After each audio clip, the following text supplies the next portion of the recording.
खुलुमबाय गोजोन फुंबिलिनि गासिबो बड'लेण्ड बुब्लिनि अनसायगिरिफोरखौ बरायग्रोबाय।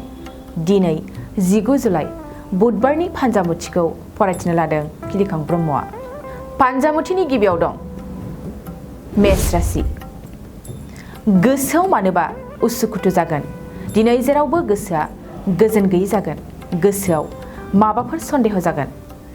बृष राशि। नोंथांनि थाखाय मोजां सान जागोन। हरखाब नखराव गोबां धोन फैगोन। नखरनि आंखालखौ सोरनिबा मददजों सुफुंनो हागोन। मिथुन राशि। बेफार फालांगियाव नोंथांनि थाखाय मोजां जानाय नङा। फालांगियाव जेरावबो खहा जागोन। गावनि खहाखौ मिथिस्लाबनाय नङा। कर्कट राशि।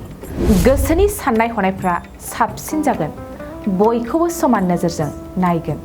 समाजाव मोजां खामानि मावनानै दिन्थिगोन। सिंह राशि। नखराव आंखाल नुजाथिगोन।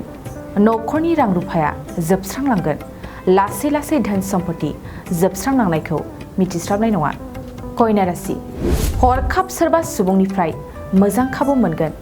लोगोआ नोंखौ जिउनि लामा दिन्थिनो हागौ। मोजां लोगोखौ आंगो साननानै सोलिगोन। तुला राशि। खोथा बाथ्राफोरखौ बुंसनलायबायगोन। नाङा फाङा खोथा बुंनायनि थाखाय गुबुनजों सावरायजागोन। गोसोखौ हमथानानै सोलिनाया मोजां। वृश्चिक राशि। नोंथांनि थाखाय दिनै साना मोजां जानाय नङा। नोंनि खामानिखौ नखरानो हेंथा होगोन। जेरावबो फेलेंल' जानो हागौ। धनु राशि। माबा मोनसे खामानि मावनानै देहाया खस्थ' मोनगोन।